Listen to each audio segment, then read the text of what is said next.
Esse é a Escola Milaré e o nosso convidado de hoje é o professor Júlio Barbosa Chiqueto, que está novamente aqui conosco para discutir esse tema tão relevante que são as mudanças climáticas.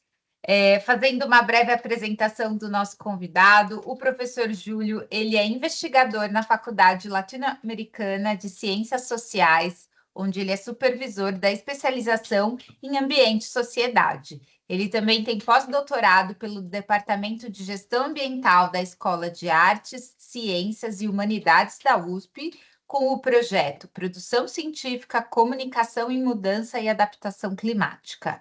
Ele ainda integra o Instituto de Estudos Avançados do Centro de Síntese USP Cidades Globais, onde desenvolveu o projeto Impacto das Diretrizes do Plano Diretor Estratégico na emissão de poluentes e qualidade do ar na megacidade de São Paulo. Além disso tudo, ele ainda é consultor em mudanças climáticas e atua em parceria com instituições como a World Research Institute e o Banco Mundial. Júlio, muito obrigada novamente por estar conosco aqui no Escola Milaré para debater mudanças climáticas e a gente aprender um pouco mais com você. Eu que agradeço o convite, Maria Clara, pela Andréia também. Fico muito feliz de poder contribuir com esses debates e trazer um pouco mais de conscientização sobre esse tema. Muito obrigada, Júlio. Então, começando um pouco agora assim do nosso debate, né? Mudanças climáticas é um tema que é importante, que é relevante para toda a sociedade, né? E hoje a discussão sobre mudanças climáticas ela não se limita mais em pensar em redução de emissões, em compensações, mas a gente precisa começar, né, a falar em adaptação climática, né? E para isso, obviamente, que os governos vêm pensando em políticas públicas que se relacionem ao tema. E dentro desse contexto, né, recentemente o governo federal lançou o Plano Clima, né, com as suas diretrizes aí, né, com as suas políticas climáticas. E dentro do Plano Clima, a gente tem o Plano Clima Adaptação, 2024 a 2035, né, que tem um pouco dessas diretrizes. Então, assim, para contextualizar os nossos ouvintes, eu queria que você explicasse um pouco para nós o que é adaptação climática e no que consiste esse plano lançado recentemente pelo governo federal. Tá certo, Maria Clara. Acho que você começou bem a sua fala, né, dizendo que atualmente a gente não pode só focar na questão da mitigação, né, que é o que a gente reduzir ou zerar as emissões de gases de efeito estufa, que são, né, a principal causa das mudanças climáticas globais. A gente precisa também concentrar muito os nossos esforços na adaptação climática, que é o outro lado da moeda, né? Em um lado da mitigação a gente ataca as causas e no lado da adaptação, a gente confronta as consequências das mudanças climáticas, que são os eventos climáticos extremos e a própria mudança nos padrões de chuva, temperatura, vento, etc., né, de todos os outros sistemas naturais, que vão estar impactando, né, os sistemas humanos e naturais, né, por conta dessa mudança de regime. Então, a adaptação climática, ela busca tornar os sistemas humanos e naturais mais resilientes às mudanças climáticas em curto, médio e longo prazo, né? E aí, tanto pensando, por exemplo, numa elevação gradual da temperatura, que vai, por exemplo, fazer o quê? Vai corroer um pouco mais as estradas, né? O material ali de revestimento, por exemplo, das rodovias mais rapidamente, né? Por conta de estar mais quente do que antes, né? Então, existe esse impacto de longo prazo, cumulativo, né, de um comportamento de uma média climática, mas também existem os eventos extremos climáticos, que são, por exemplo, grandes ondas de calor ou grandes tempestades, né, eventos de chuva muito intensos, que também vão estar aí provocando rupturas, né, dos nossos sistemas, na economia, perda de vidas, danos materiais, etc., né? Então, a gente precisa estar adaptado para isso. E isso é que foca a adaptação climática, tá? E eu gostaria, então, de ressaltar aqui três dimensões que a gente precisa olhar quando a gente fala de adaptação climática, que são a dimensão física ou de infraestrutura, que seria nós termos tecnologias, né, que nós temos, por exemplo, engenharia, né, que possa ser capaz de dar conta desses novos desafios, né? A dimensão social, que é a gente criar informação sobre o tema, conscientizar as pessoas, né, capacitar pessoas, criar sistemas de alerta, né? E também a dimensão institucional, que é nós criarmos leis e mecanismos que possam institucionalmente, né, dar conta, né, disso daí, como, por exemplo, zonas por exemplo, ecológicas, né, de zoneamento ecológico dentro das cidades, ou então ações como, por exemplo, o próprio Plano Clima Adaptação, né, que a gente está fomentando a criação de planos de adaptação locais nos municípios, né? Então, esses tipos de instrumentos, eles precisam ser fomentados por todos os governos em todas as esferas, né? Então, são essas três dimensões, a física, a social e a institucional da adaptação climática que precisam ser contempladas, né? E o grande desafio da adaptação é que ela depende muito das condições locais, né? Então, assim, quando a gente elabora uma estratégia de mitigação, a gente pode pensar no país todo. Claro que cada lugar vai ter sua especificidade, mas a gente pode pensar em qual que é o balanço da emissão de gás de efeito estufa do Brasil, por exemplo, onde que a gente precisa atacar para reduzir essas emissões. Quando a gente fala de adaptação, é muito difícil ter uma abordagem nacional, porque a vulnerabilidade, que é um elemento essencial para a gente entender a necessidade da adaptação, né? Ela se dá localmente. Então, tem certos municípios, por exemplo, que vão estar na zona costeira. Eles vão estar muito mais vulneráveis a, por exemplo, o aumento do nível do mar. O que não é uma preocupação, por exemplo, em um que está na serra. Ali na serra eu vou ter mais preocupação com o quê? Deslizamentos. Então, a gente precisa muito analisar as características locais de cada município para entender qual é a vulnerabilidade daquela população, né? E aí sim, entendendo essas vulnerabilidades, é o primeiro passo para a gente desenhar ações de enfrentamento, né, aos efeitos das mudanças climáticas e que possam trazer mais resiliência para aqueles municípios. Então, é basicamente isso que a gente configura como adaptação climática e os seus desafios, né? Então, quando a gente pensa em um plano nacional, né, como por exemplo o Plano Clima Adaptação, a função desse plano é muito mais dar diretrizes ou fornecer recursos ou capacitação do que, de fato, implementar localmente os planos. Isso é muito mais um papel dos próprios municípios, né? Então, existe um pouco dessa dificuldade, né? Que a gente vai falar um pouquinho mais disso aí mais para frente, né? Mas o objetivo desse plano, né, o Plano Clima, o Plano Clima Adaptação é parte do Plano Clima, que é um instrumento, né, de gestão desenhado para o enfrentamento das mudanças climáticas, né? Então, a gente já teve um plano de adaptação nacional que foi lançado em 2016, só que ele não foi colocado muito em prática, né? Todo mundo que é da área sabe, ele ficou meio que ali no forno. E agora, com esse novo plano, a gente tem uma revisão de várias coisas, porque muitas coisas mudaram desde, né, 10 anos atrás no mundo das mudanças climáticas, muitas para pior, né, e algumas para melhor também. Mas a gente teve muitas mudanças, então precisou ser feita essa revisão, né? E trazer à tona um novo plano que fosse capaz de dar conta dessas demandas atuais e dos riscos futuros, né? Então é para isso que esse plano foi desenhado, para que a gente, um dos principais objetivos desse plano, Maria Clara, é poder capacitar os municípios a desenharem suas próprias ações de adaptação locais, porque, como eu expliquei antes, isso depende muito dos esforços locais. Então, esse é um grande desafio, mas é um dos grandes objetivos desse plano, e existem diversas ações e diversos instrumentos dentro dele capazes de viabilizar esse objetivo.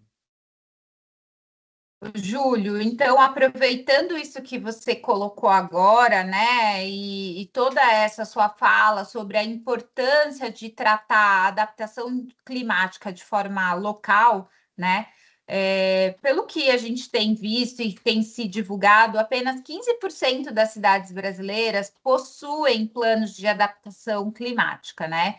E aí eu queria entender um pouco melhor, dentro desse contexto que você já trouxe para nós, como o Plano Clima Adaptação propõe o fomento, né, pelas cidades brasileiras, as medidas de adaptação climática e como que ele propõe que realmente as cidades se ajustem, se adaptem e criem políticas nesse sentido. Sim, isso é extremamente importante e, na minha opinião, é um dos grandes desafios desse plano, né? É um dos grandes objetivos e também um dos grandes desafios, né? Então, uma coisa que eu não comentei antes, né, é que existem essas três dimensões da adaptação, mas eu vou listar aqui alguns dos objetivos que o plano tem, né? Que são metas norteadoras, assim, né? Que é a resiliência das populações e das infraestruturas, né? Promover redução das desigualdades, ao desenvolvimento da produção sustentável e a segurança hídrica, o bem-estar da população, segurança alimentar e energética, né? E também proteger e restaurar os ecossistemas e oceanos. Então, esses são os objetivos do plano.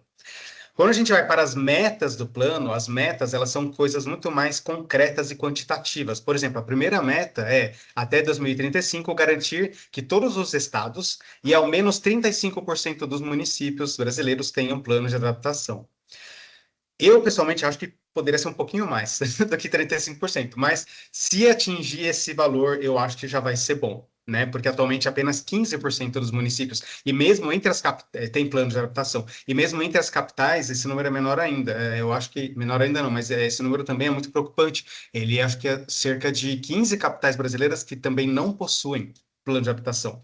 Então a gente vê que esse é um gargalo que existe também por conta da questão de recursos e financiamento, né? Se nem nas capitais, que são as cidades com maior aporte de recursos, né, que elas recebem por conta de sua importância, o tamanho da sua população e etc., quem dirá municípios pequenos que têm pouca influência, pouco acesso a recursos, como que eles vão ter condição de desenvolver o seu plano de adaptação, né? E justamente muitas vezes esses municípios são muito vulneráveis também por conta disso, porque eles não têm acesso a recursos, eles não têm pessoal capacitado, né? Eles não têm condições de dar conta dessa demanda, né? Então, assim, um dos pilares desse plano é o fortalecimento do que eles chamam de federalismo climático. O que seria isso? Seria esse fortalecimento da participação dos estados e dos municípios na implementação de ações climáticas locais, né? Então, esse é um dos princípios desse plano. Então, existem, né, alguns instrumentos que foram desenvolvidos e que estão sendo aplicados para que isso aconteça, né? Então, na formulação do plano, uma das coisas que eu queria destacar é que houve muita participação, tanto intergovernamental, de vários ministérios, de estados e municípios, também participação popular da sociedade civil também, né? Então, na criação do plano, né, essas estratégias elas têm que estar presentes desde a elaboração do plano até a execução e o monitoramento, nessas três etapas. E até agora isso tem sido feito, tá? Existe uma lei muito importante, que é a Lei 14.904 de 2024, que ela dita que cabe ao Plano Nacional de Adaptação definir as diretrizes para os planos estaduais e municipais. Então, existem outras leis, outros instrumentos legais federais no Brasil que estão vinculadas ao Plano Clima Adaptação para que ele forneça essas diretrizes para como que o município vai fazer para elaborar seu plano. Então, isso tudo está bem resguardado, digamos assim, do ponto de vista da legislação, né? Uma das questões, por exemplo, que o Plano Nacional precisa fazer para ajudar os municípios é a questão de alinhamento das metodologias de identificação de impacto. E por que isso? Porque o impacto, existem vários tipos de impactos, como a gente comentou, por exemplo, chuvas intensas, secas, né, queimadas, etc. Bom, que são, né, fruto da mudança climática. Um certo município pode querer medir esse impacto por dias cumulativos de chuva. O outro vai falar, não, quero precipitação mensal, né? O outro vai falar, não, eu vou mais simples, eu vou pela classificação climática.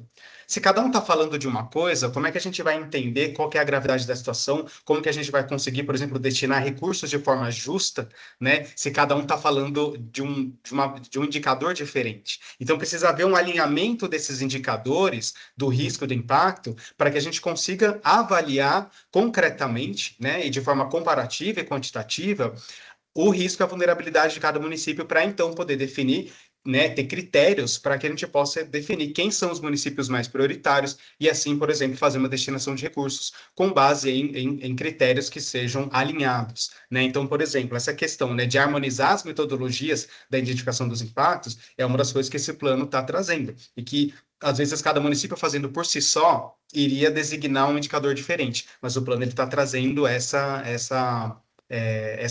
alinhamento, né? Existe também já está em andamento, né, muita articulação do governo federal dos estados e municípios para colocar atuantes já em 2026, vamos ver se a gente bate essa meta, né, de 581 planos locais em municípios que foram considerados críticos. Então, isso equivale mais ou menos a 26% da população brasileira, esses 581 municípios que estão distribuídos em todas as regiões do Brasil, tá, e que vão receber apoio direto do governo federal em termos de capacitação, né, por exemplo, a capacitação técnica para o planejamento e adaptação, disponibilização de informação sobre risco, porque isso aqui é a primeira coisa que precisa, a gente tem que saber qual o risco para saber ao que adaptar, né? A disponibilização, né, de orientações metodológicas para a construção de planos, mentoria e treinamento dos agentes municipais, a governança, fortalecimento da governança multinível para a integração e avaliação dos planos e também orientação sobre acesso a investimento e financiamento. Então, todos esses aspectos vão ser contemplados pelo governo para capacitar esses municípios para que eles possam elaborar os seus planos locais de adaptação. Então, esse é meio que um projeto piloto, digamos assim, com esses 581 municípios que foram selecionados por conta do seu perfil de vulnerabilidade, né? Os seus 581 municípios mais críticos foram considerados os mais críticos do país para receber todo esse apoio institucional e de governança, tá? E além disso, eu queria destacar aqui também a plataforma Adapta Brasil, tá? Que é uma plataforma online totalmente gratuita que tem muita informação. Eu estava navegando aqui um pouquinho nessa plataforma antes da gente começar. Tem muita informação gratuita, é uma plataforma excelente. A gente tem informação sobre segurança alimentar, sobre segurança energética, sobre risco de deslizamento, secas, todos os riscos que você imaginar, tanto da parte física quanto da parte de vulnerabilidade social, que as duas precisam ser avaliadas conjuntamente, né? Tem nessa plataforma disponibilizadas em nível de município. Então, para cada município, você vai estar lá, né, com um indicador medindo aquele risco e mostrando para você quais são os pontos críticos de cada município. E existe uma possibilidade de qualquer pessoa pode se inscrever para se capacitar e saber aprender a usar, extrair dados, baixar, fazer mapas, etc., por essa plataforma. Tá? Então, você pode ir lá no site, né, da plataforma Adapta Brasil, se inscrever, porque há a capacitação semanal. Semanalmente são feitas oficinas de captação gratuitas para que qualquer pessoa possa acessar essa plataforma e, a partir daí, conseguir, por exemplo, né, planejar um plano de adaptação climática local. Muito interessante, né? Você vê que já tem muita coisa acontecendo, né? Em termos de adaptação climática, já existe realmente toda uma preocupação, uma diretriz, né? Que vem sendo construída, né? Porque, de fato, as mudanças climáticas são uma realidade com a qual a gente já convive, né? E a gente, de fato, precisa de políticas públicas, de medidas efetivas, né? Para o enfrentamento disso, né? Inclusive, Júlio, a gente também sabe que as mudanças climáticas, elas interferem de formas diferentes nos setores econômicos, nos setores sociais, né? E até por conta disso, nós também sabemos que o plano, ele propõe planos setoriais, né? Justamente por conta das diferentes formas que as mudanças climáticas interferem nos setores da sociedade. E aí eu queria que você falasse um pouquinho para nós de que forma os setores econômicos estão envolvidos nos planos de adaptação, né? Então, como que eles contribuem, como que é o papel, né, dos setores econômicos quando a gente fala de adaptação climática? Não, certamente, isso também precisa ser abordado. Então, assim, esse plano, né, ele é composto desses objetivos e das metas que eu comentei, e também existem 16 planos setoriais, né, cada um voltado para um determinado setor. E isso está tudo disponível também no site lá do Plano Clima Adaptação, né? A gente consegue baixar e ler as estratégias setoriais, né, desses 16 planos que contemplam, por exemplo, saúde, transportes, ecossistemas e biodiversidade, né, agricultura, indústria. Então, todos esses setores, e assim, isso inclui os setores econômicos, mas outros setores que não têm necessariamente um viés de atividade econômica sempre, né? Por exemplo, isso vai depender um pouquinho do setor, né? Mas são os setores que precisam ser abordados, né? Então, esse tipo de integração, por exemplo, no setor de saúde, tem muita integração, a gente vê lá no Plano Setorial de Saúde, né, para adaptação, muita integração com as políticas do SUS, o que eu vejo com bons olhos, né? Porque já existe todo um arcabouço legal em relação ao SUS e que precisa ser integrado com essa política para que a gente consiga efetivamente, né, inserir a adaptação climática no planejamento. Esse é o grande ponto-chave, na minha opinião, né, da gente conseguir inserir a adaptação climática nos instrumentos de planejamento existentes através de todos os setores. Né? Então, pensar em adaptação é pensar em planejamento, né? Então, isso é uma coisa que precisa estar presente em todos, né? E aí, claro que você vai se desenrolar de uma forma diferente. Então, no setor de saúde, tem essa integração com a política do SUS e tem, por exemplo, muito investimento em pesquisa. Então, tem articulação também com as universidades. Agora, se a gente pensar, por exemplo, no setor de agricultura e pecuária, isso é feito já de outra forma, né? Mas o modelo básico, né, que isso foi feito para os setores é assim: foi primeiro feita uma contextualização do setor, né? Então, o que é o setor, quais são os desafios que ele encontra, etc. Depois, quais são, né, os principais riscos e vulnerabilidades daquele setor em relação à mudança climática. Então, por exemplo, no caso da agricultura, a gente tem aí ondas de calor, né, que podem afetar a produtividade agrícola, dependendo das espécies, né? Aí depois a parte de adaptação mesmo, então, onde nós queremos chegar, quais são as possíveis ações de adaptação que podem ser aplicadas naquele setor, e depois alguns comentários sobre a própria gestão desse plano e também fontes de financiamento que as pessoas podem buscar dentro daquele setor, tá? Então, eu falei um pouquinho da saúde, né? Mas, por exemplo, na parte de agricultura, a gente tem ações muito importantes que se referem a ampliar o aporte de recursos, né, para seguro rural. Né? E então, assim, a adaptação, além da gente pensar na questão da prevenção, existe uma outra dimensão da adaptação que diz respeito à recuperação, né? Então, quando a gente não consegue evitar o dano, a gente tem que tentar, pelo menos, recuperar a parte do dano que foi causado, né, por esses eventos extremos, né, a questão da resiliência. Então, aqui a gente tem, por exemplo, o fortalecimento do aporte de recursos para o seguro rural, né, que é uma forma, né, dos produtores terem, por exemplo, putz, eu tive não sei quanto por cento da minha safra prejudicada por uma onda de calor, eu perdi muito. Então, o governo tem ali um recurso usado, né, para compensar esse tipo de evento. Né? E também apoiar os produtores rurais no cumprimento da legislação ambiental, né? Converter e recuperar pastagens degradadas em florestas sustentáveis. Então, tem certas coisas que o governo vai implementar por iniciativa dele mesmo, e tem certas coisas que vão ser uma articulação, né, da gestão pública com o setor privado para promover essas melhores práticas e estar trazendo um aporte de recursos para implementar essas ações.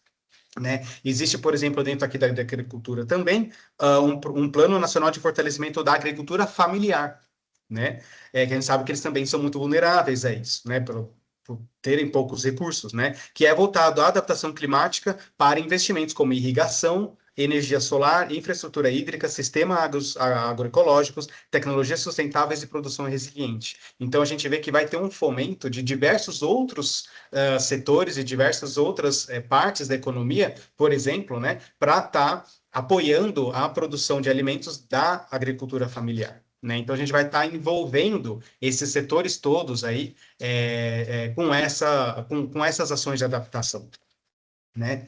Um outro plano que eu quero destacar aqui é o das cidades, né, que é um pouco mais a minha área, mas tem uma das metas, por exemplo, né, se vocês olharem, se vocês mergulharem nesses planos e olharem eles, vocês vão que tem, por exemplo, as metas relacionadas, quais são as ações e aonde a gente pode buscar os recursos, né? Então, uma das metas do plano de cidades, por exemplo, é garantir que 100% da carteira contratada de infraestrutura das cidades incorpore medidas de adaptação adequadas às ameaças climáticas locais. Porque assim, Maria Clara, a nossa infraestrutura das cidades, ela está ultrapassada, né? Os investimentos e a infraestrutura foi construída, tipo, há 30 anos atrás, não dá mais conta das condições climáticas atuais. Então, isso daí tudo precisa, né? Qualquer nova infraestrutura urbana que for contratada, né? Construção civil e tudo mais, precisa ser pensada à luz da adaptação. Só que isso também exige um custo, você fazer esse estudo, né? Você fazer essa incorporação desse conhecimento, né? E dessas novas práticas, né? Existe um custo adicional. Né? Então, uma das fontes de orçamento, por exemplo, que eles definem aqui, é o programa 1158 de enfrentamento da emergência climática, né? Que é um programa federal, né? Uma iniciativa do Plano Plurianual, né? O PPA, de 2024 a 2027, que é do governo federal, que recebeu reforço agora de 20 milhões de reais né, para enfrentamento da crise climática. Então, assim, o que eu achei interessante é que no Plano Clima Adaptação existe, por exemplo, uma meta, daí quais são as ações que a gente precisa articular para viabilizar essa meta, como, por exemplo, essa de que as novas infraestruturas estejam adaptadas, né, as novas infraestruturas urbanas, e onde que os municípios podem buscar recursos. Então, tem esse plano aqui, tem esse instrumento aqui, tem essa fonte de recursos, né, para que a gente consiga, então, né, articular essas ações entre a gestão pública e o setor privado também, né? Então, isso eu achei bem interessante. Muito bacana, Júlio. Isso mostra que realmente a gente está falando de um plano que vem com uma estrutura pensando, então, nos diversos setores, né, da economia, da sociedade, né, e pensando a adaptação climática de uma forma bastante ampla, né. Obviamente que o lançamento do plano Clima Adaptação é extremamente relevante, né? Vem de uma discussão intensa, né? Acerca de políticas públicas, né? Mas a gente também sabe que podem ser feitas algumas críticas ao plano, né? Existem lacunas, e eu queria que você falasse para nós aqui o que você acha que ficou de fora do plano, que ainda a gente precisa aprimorar, a gente ainda precisa evoluir, né, dentro desse debate, né? Não, eu acho que assim, com certeza precisam ser feitas críticas, né? Por mais que eu também goste do plano, eu acho que ele está muito melhor do que o anterior e ele está muito mais completo. A gente precisa sempre ter um olhar crítico, né? E uma das coisas que eu senti falta, por exemplo, é nisso que eu estava comentando, né? Que existe, por exemplo, né, a meta, as ações e depois, por exemplo, a fonte de recursos, né? Isso assim, para o caso dessa meta no setor de cidades, existe isso. Só que não, e tem muitas dessas metas que ainda não tem uma fonte de recurso definida, né? Então, assim, não foi possível para todos os setores fazer essa articulação de indicar de onde vai vir o recurso. Então, existe um gargalo de financiamento para as ações de adaptação locais, né? Então, assim, a gente sabe que, por exemplo, esses 581 municípios, eles com certeza vão ter todo esse apoio institucional do governo federal, etc. Mas e os restantes, né? A gente não tem como garantir de que essas ações vão ser efetivamente implementadas em nível local, porque também vai depender um pouco da própria iniciativa municipal, né? Da gestão local. Então, assim, tem certos pontos que o plano ele não está dando conta, né? Então, assim, por exemplo, essa questão do financiamento, existe um gargalo enorme sobre isso, né? Então, tem aumentado o volume de recursos, mas existe, por exemplo, uma falta de diálogo do financiamento desse plano, né, das ações desse plano, com algumas outras políticas, como, por exemplo, o Plano de Aceleração ao Crescimento, né, o PAC, que ele tem aquele, acho que é Fundo de Cidades Sustentáveis e Resilientes, na qual a maior parte desse fundo não está sendo aplicado para adaptação, está sendo aplicado para moradia. Claro que a moradia é um aspecto importante para a adaptação, mas não é uma coisa destinada para a ação climática, né? Da mesma forma como, por exemplo, do BNDES, né? O Fundo Clima tem recursos, né? Que é um fundo, né? Do governo federal para ações climáticas, ele tem participação do BNDES, por exemplo, né? E essa participação, a maior parte dela, de acordo com o levantamento do Instituto Tanaloa, ele está sendo voltado para ações de mitigação, né? Então, energia renovável, etc., que é super importante, só que ainda tem pouco recurso voltado para a adaptação, né? Então, eu senti que faltou um pouco isso, né? Faltou a gente olhar um pouco mais para esse gargalo do financiamento, principalmente para os municípios pequenos, né? Da onde que eles vão tirar recurso? Para alguns setores existe isso, mas para outros não. E falando nos setores, uma outra crítica que eu sinto, que eu gostaria de falar, é que eu senti falta do setor da educação.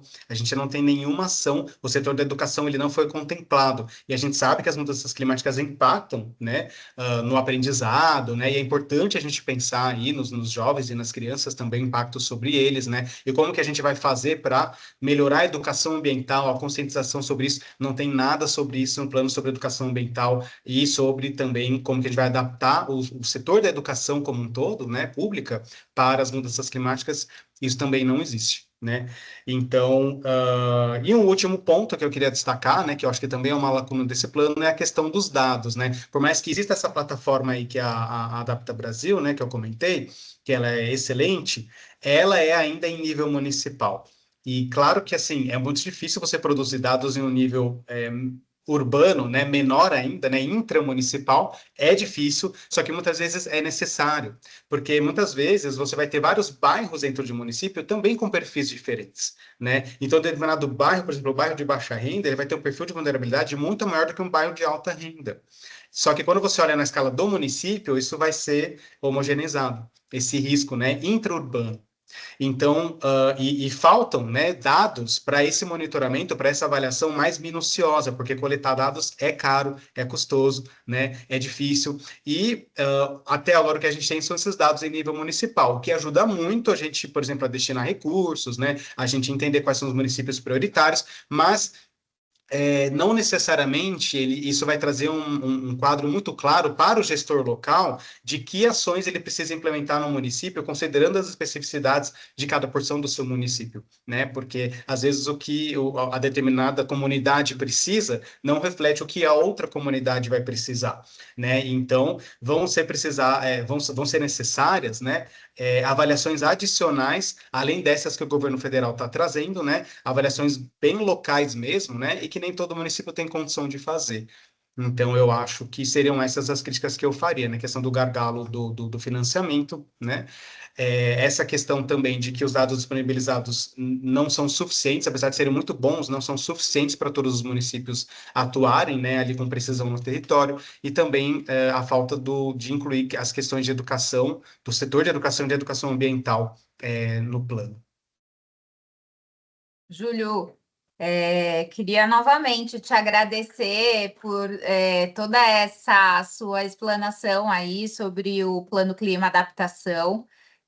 De fato, né, você vê que uma questão como o financiamento, que é tão importante, é um dos gargalos, né? Como que você implementa medidas de adaptação climática, como você pensa nisso como algo efetivo, né, dentro dos municípios, né, sem financiamento. Então, é um aspecto super importante que a gente vai precisar, de fato, evoluir, né, no debate, na discussão e na criação mesmo desses recursos, né? Então, eu queria pedir para você fazer as suas considerações finais aí e dizer um pouco para nós o que você espera, né? O plano, o plano Clima Adaptação foi pensado para esse período, né? 2024 a 2035. É um período que a gente está falando assim. Pode parecer bastante, né? Mas é um período relativamente curto para a gente implementar muitas coisas, né? Para a gente desenvolver muitos municípios nessa matéria. Então, eu queria que você fizesse as suas considerações finais e também falasse aí o que você espera para esses próximos. Agora já são 9 anos, né? Sim, passa muito rápido, né? Infelizmente. Eu acho que ele é um plano relativamente ambicioso. Eu acho que ele poderia ter sido mais em alguns aspectos, né? Como, por exemplo, a primeira meta, né? Acho que podia ser mais do que 35% dos municípios, mas se a gente conseguir chegar nisso, tá bom, né? O que eu acho é que, assim, ele é um plano que está ancorado em bases científicas reais, né? Ele foi construído com muita participação popular, mas eu acho que um dos grandes desafios que eu acho que a gente vai ter, Maria Clara, daqui para frente é essa questão, por exemplo, dos governos federais, né? Porque muitas vezes esse tipo de plano nacional, eles são tratados como política de governo, quando eles deveriam ser tratados como política de Estado, né? Então, assim, independente da gestão que a gente tem, de quem seja o partido ou os grupos que estão no poder, isso deveria se manter sempre uma prioridade. Infelizmente, a gente sabe que não é isso o que acontece, né? Que, de acordo com a gestão, né, seja do federal ou estadual ou até local, essas questões, elas às vezes não são consideradas prioridade. Então, acho que esse é um desafio, né? Como é que a gente faz para que as ações de adaptação climática e de enfrentamento à mudança climática como um todo, né,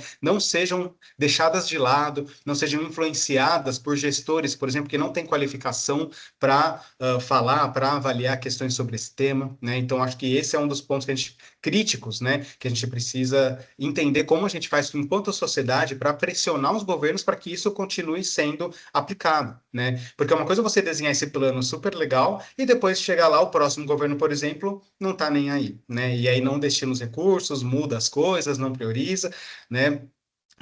Então, acho que essa é uma questão super importante, né, que a gente precisa, como sociedade, aprender a se mobilizar em prol da causa ambiental, né, porque já estamos entrando em estado de emergência climática, né, é, e eu acho que a outra questão também é essa questão da avaliação, né? Justamente, né? Ao longo dos anos, a gente ter mecanismos que possam permitir avaliar e monitorar esse plano, o seu progresso, né? Ao longo dos anos, para entender o que está funcionando, o que não está, onde que a gente precisa ajustar, o que a gente precisa fazer, né? Então, eu ainda não olhei isso sobre esse plano, os mecanismos de monitoramento foi uma parte que eu ainda não consegui olhar, mas eu espero muito que exista um mecanismo de avaliação e monitoramento, né, contínuos e ao longo do ano, dos anos, né, ao longo dessa década que ele pretende, né, estar atuante, para que a gente consiga continuar verificando, né, quais são os ajustes que a gente precisa fazer, mesmo porque o ano que vem já vão ser novos recordes, né, vamos ter aí novas espécies em extinção, enfim, a gente vai ter aí mais problemas, né, os problemas climáticos, ainda mais com esse super El Niño que está vindo aí, né, os problemas climáticos eles vão continuar, então, na minha opinião, é muito importante que esse plano e todas as outras políticas, né, tenham sempre o aporte do conhecimento gerado pela comunidade científica, né, para que a gente possa estar sempre adaptando, né, também os planos a essas novas realidades, e isso nem sempre acontece, né? Então, eu acho que existe uma perspectiva otimista, no meu ponto de vista, em relação aos recursos. Eu acho que os recursos para a área ambiental, eles tendem a estar sempre aumentando, sempre crescendo, inclusive internacionais, e nesse sentido o Brasil tem sido capaz, né, de fazer um aporte de recursos interessante, né, da comunidade internacional para fins ambientais aqui no Brasil. Então, eu acho que isso é um cenário um pouco otimista que existe, eu acho, né, na minha opinião, em relação à disponibilização de recursos e à integração com o setor privado. Só que eu acho que as dificuldades são justamente essa questão da governança doméstica, né? Como é que a gente faz para que isso continue fazendo valer esse plano. Júlio, é isso, né? Os desafios são muitos, né? Mas nós, enquanto sociedade, temos que enfrentá-los e priorizá-los, porque, de fato, a mudança climática é uma realidade, né? O que nós vimos acontecer no Rio Grande do Sul e o efeito que isso pode ter nas nossas vidas é muito sério, é muito grave.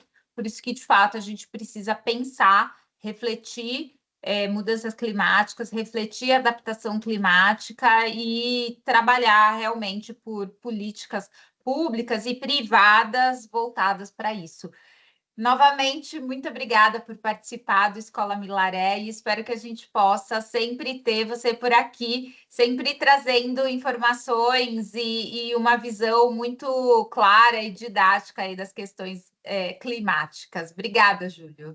Obrigado a vocês, gente.